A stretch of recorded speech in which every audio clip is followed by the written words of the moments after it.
ये वीडियो हमारा प्रति सप्ताह का पार्ट 3 है। इससे पहले हम 2 पार्ट प्रति सप्ताह के बना चुके हैं। यदि आप लोगों ने वो हमारे पार्ट नहीं देखे हों तो हमारे चैनल पर जाकर वो पार्ट देख सकते हैं। तो चलिए शुरू करते हैं। इस वीडियो में जितने भी क्वेश्चन आप लोग करेंगे उन सब में केवल ये 2 फार्मूलों का प्रयोग होना है, x + y + xy upon 100, x + y + xy upon 100 बराबर 0। यहाँ फर्स्ट फार्मूले में 0 नहीं है, सेकंड फार्मूले में 0 है। यहाँ पर याद रखना कि जहाँ भी वृद्धि दी हो वहाँ हम प्लस लगाएंगे और जहाँ पर कमी हो वहाँ माइनस का प्रयोग करेंगे। तो चलिए शुरू करते हैं। फर्स्ट क्वेश्चन है हमारा कि यदि किसी वर्ग की भुजा को 20% बढ़ा दिया जाए तो उसके क्षेत्रफल में कितने प्रतिशत की वृद्धि होगी। हमने आपको 2 फार्मूले बताए, x + y + xy अपॉन 100, दूसरा formula x + y + xy upon 100 बराबर 0।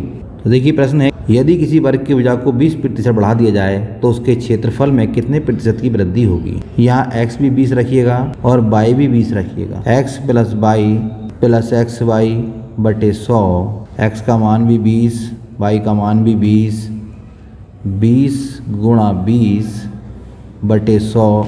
एक 0 से एक 0 कट गया, एक 0 से एक 0 कट गया, 20 और 20 40, 2 दूनी 4, 40 और 4 44, यानी 44% बढ़ जाएगा, यानी उसका क्षेत्रफल 44% बढ़ जाएगा। चलिए अगला देखते हैं। यदि किसी वर्ग की भुजा को 10% कम कर दिया जाए तो उसके क्षेत्रफल में कितने प्रतिशत की कमी होगी। तो देखें यहाँ भी वही फार्मूला लगाएंगे, कमी है, कम कर दिया जाए। यदि किसी वर्ग की भुजा को 10% कम कर दिया जाए, कम कर दिया तो माइनस लग जाएगा, -10 प्लस -10 गुणा -10, चूँकि कमी हो रही है तो x भी माइनस में लगाएंगे, y भी माइनस में लगाएंगे, क्योंकि वर्ग की जो चारों भुजाएं होती हैं, चारों बराबर होती हैं, इसलिए x की भी हम 10 लगाएंगे वैल्यू और y की भी 10 लगाएंगे।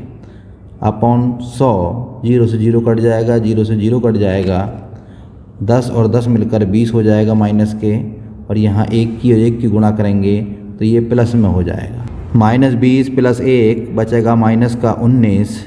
यह माइनस का चिन्ह ये दर्शाता है कि कमी हो रही है। उसके क्षेत्रफल में 19% की कमी हो जाएगी। याद रखना, यदि यहाँ पर प्लस आ रहा है तो वृद्धि होगी और माइनस आ रहा है तो कमी होगी। चलिए अगला चलते हैं। यदि चीनी के मूल्य में 20% वृद्धि हो जाए तो एक व्यक्ति को चीनी की खपत कितने प्रतिशत कम कर देनी चाहिए कि इस मद पर खर्च ना बढ़े। ऐसे क्वेश्चन में हम जो दूसरा वाला फार्मूला था, यानी x + y + xy बटे 100 का प्रयोग करेंगे। इसमें ये समझ लीजिए एक वैल्यू दे रखी है, दूसरी वैल्यू हमें निकालनी है। यानी वृद्धि हो जाए तो x 20 हो गया, यहाँ हमें y निकालना है, और इसी प्रकार ये x 20 हो गया, यहाँ हमें y निकालना है, बटे 100 बराबर 0। y + 20y बटे 100, उस 20 को हम उधर ले जाएं, 100 ही कम 100 और 20 मिला के 120y बटे 100 बराबर -20। एक 0 से एक 0 कट जाएगा, y बराबर -20 गुणा 10 बटे 12, 4 तिया 12, 4 पंजे 20। तो इस तरीके से 5 ढाई 50 बटे 3, ये आपका आंसर आ जाएगा प्रतिशत में, या इसे लिख सकते हैं 16 सही 2/3%। इस प्रश्न में माइनस का चिन्ह कमी को दर्शा रहा है कि चीनी की खपत में कमी, इतने प्रतिशत कमी कर दी जानी चाहिए, यानी माइनस जो दर्शा रहा है वो कमी को दर्शा रहा है। तो आपका आंसर 16 सही 2/3%, ये आपका आंसर आ गया। तो इस टाइप के क्वेश्चन आप इसी से करिएगा। चलिए आगे चलते हैं। यदि गेहूं का दाम 12% बढ़ जाए तो एक आदमी गेहूं का खर्च कितने प्रतिशत कम कर दे कि उसके खर्च में वृद्धि ना हो। ये भी इसी तरीके से इसी कुछ फॉर्मूले का प्रयोग करेंगे। x + y + xy बटे 100 बराबर 0। गेहूं का दाम 12% बढ़ गया तो यहाँ x की जगह 12 प्लस y प्लस x की जगह 12 y बटे 100 बराबर 0। इतने पोर्शन को यहीं रहने दीजिए, 12 को उठाकर उधर ले जाएं। अब इसको हल कर लें, 100 कम 100 और 12 112 y बटे 100 बराबर -12। y बराबर -12 गुणा 100 बटे 112।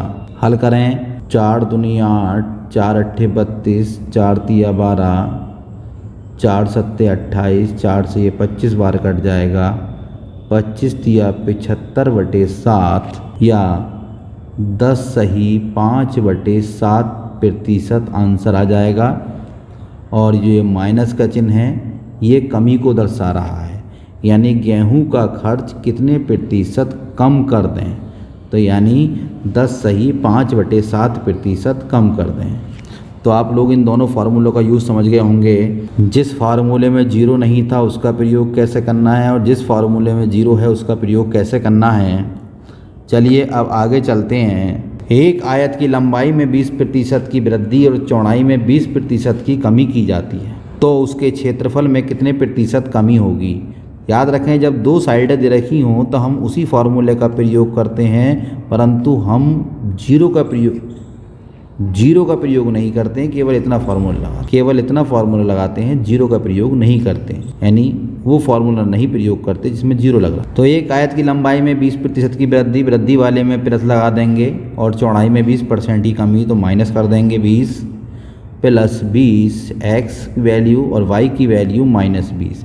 जहाँ वृद्धि आ जाए वहाँ प्लस, जहाँ कमी आ जाए वहाँ माइनस, बटे 100। 20 से 20 कट गया, इस 0 से 1 0 कट गया, 1 0 से 1 0 कट गया, 2 दूनी 4, माइनस का आ गया, माइनस का 4 आपका आंसर आ गया। यानी कहने का मतलब कि ये 4% की कमी, ये माइनस का चिन्ह कमी को दर्शा रहा है, यानी उसके क्षेत्रफल में 4% की कमी होगी। और यही यदि प्लस का होता तो ये वृद्धि को दर्शाता। चलिए अब आगे चलते हैं। यदि किसी वृत्त की त्रिज्या 100% बढ़ा दी जाए तो उसका क्षेत्रफल बढ़ जाएगा। फिर यही फार्मूला लगाएंगे हम, x plus y plus x y बटे 100। x का मान 100, चूँकि वृद्धि हो रही है, ये भी 100 प्लस 100 गुणा 100 बटे 100।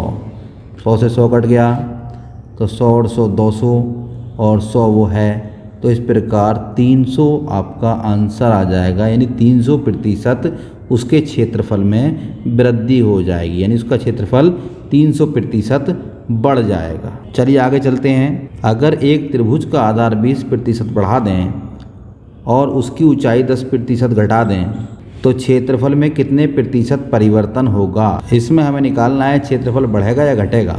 वही फार्मूला लगाएंगे, x plus y plus x y बटे 100। x का मान 20 यानी 20% बढ़ा दें और ऊंचाई 10% घटा दें, तो ऊंचाई में माइनस कर दीजिएगा, प्लस 20 गुणा -10 बटे 100। 20 में से 10 गया 10 और 2 की और 1 की गुणा करेंगे माइनस के 2, 10 में से 2 गया 8। अब देखें यहाँ पर चिन्ह प्लस का लग रहा है, क्योंकि जिसके आगे कोई चिन्ह नहीं होता वो प्लस का होता है। तो प्लस का चिन्ह ये दर्शाता है कि उसके क्षेत्रफल में वृद्धि होगी, यानी क्षेत्रफल जो है 8% बढ़ जाएगा, यानी 8% क्षेत्रफल में वृद्धि होगी। चलिए अब आगे चलते हैं। किसी आयताकार मैदान की लंबाई में 40% की वृद्धि और चौड़ाई में 30% की कमी कर दी जाए तो उसके क्षेत्रफल में कितने प्रतिशत की वृद्धि या कमी होगी। तो याद रखें, यदि प्लस में आ रहा है तो वृद्धि होगी और माइनस में आ रहा है तो कमी होगी। तो हम फॉर्मूले का प्रयोग करते हैं, x plus y plus x y बटे 100। तो लंबाई में 40% की वृद्धि तो 40, चौड़ाई में 30% की कमी तो -30, प्लस वृद्धि के लिए प्लस 40 गुणा -30 बटे 100। 2 0 से 2 0, 40 में से 30 गया 10 और इन दोनों गुणा करेंगे, 4 3 12 माइनस में आएगा। 10 में से 12 गए तो माइनस के बचेंगे और माइनस का चिन्ह ये दर्शा रहा है कि यहाँ पर कमी होगी और जो कमी होगी वो आपकी 2% की होगी। तो जहाँ तक कि आप लोग प्रतिशतता के इस टाइप के सवाल समझ गए होंगे। धन्यवाद।